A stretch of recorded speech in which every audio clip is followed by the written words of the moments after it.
COP16, the Biodiversity Conference, just wrapped up at Cali, Colombia, and there's been some news, both positive and disappointing. However, biodiversity hasn't gained much traction in the financial sector specifically. So why does this matter, and what can we do about it?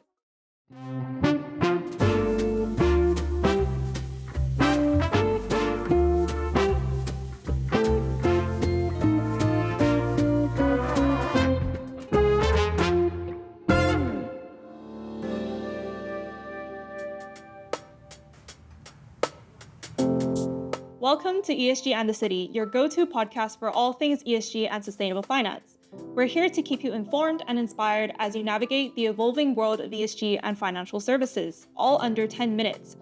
I'm Arwen, joined today by Cameron, and we are really excited to dive into this topic of biodiversity today. We've been keeping up to date with the events of COP16 in Colombia earlier in November, and now that it's wrapped up, we'd like to share some key takeaways from this summit and what it means for the sustainable finance industry. Two key questions. How does biodiversity affect us?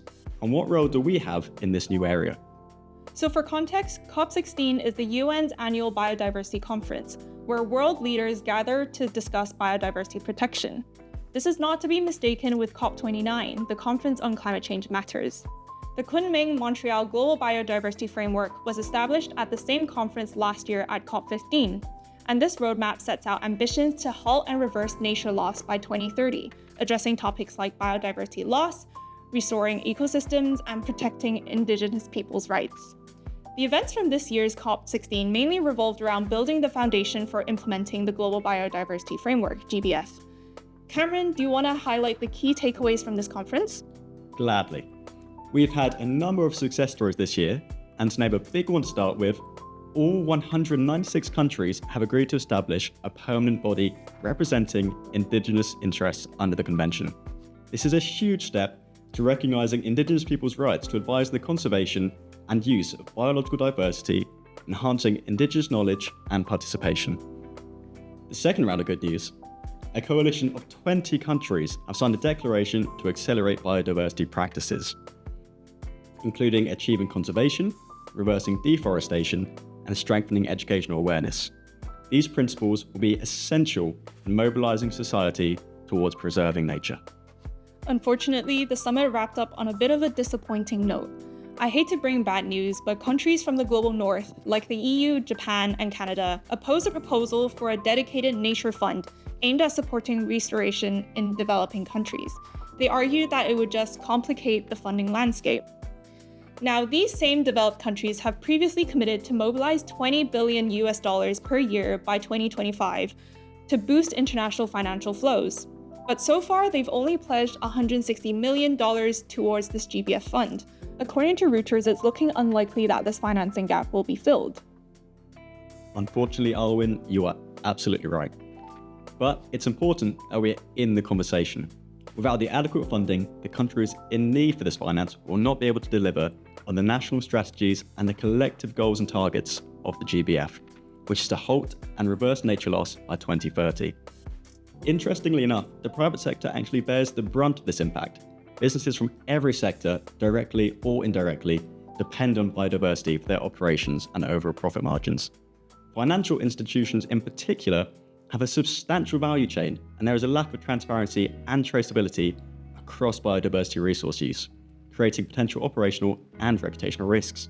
On the other hand, addressing biodiversity risks may actually generate transformative opportunities, which can spur competitive advantage, such as expanded industry leadership, increased investor confidence, and stronger brand reputation. So Arwen, what can companies do on their own to move forward with this agenda? So I believe the first course of action for companies to get started on their biodiversity journey is to start assessing their material impacts and dependencies on nature. Accounting for nature-related risks and opportunities in strategies and capital allocation decisions covers a major risk management blind spot not normally considered previously, according to the Task Force of Nature-Related Financial Disclosures.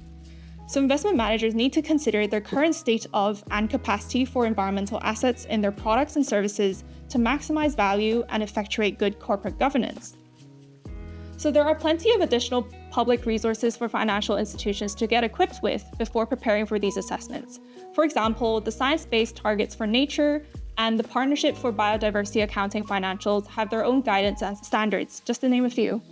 Well, speaking of the TNFD, at COP16, they released new draft guidance to help financial institutions develop nature transition plans.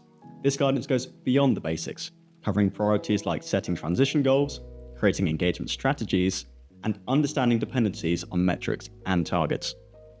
And I know what you're thinking, not another reporting requirement, but here's the upside.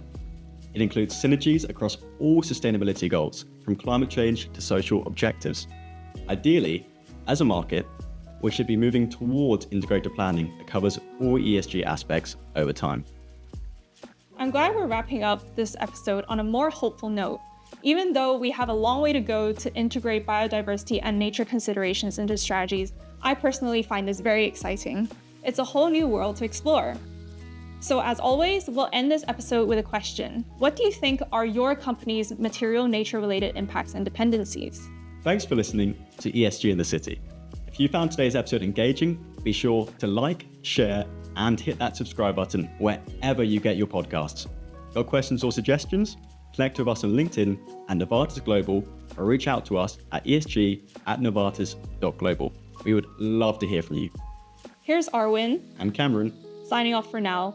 Sustainably yours, Novartis Global.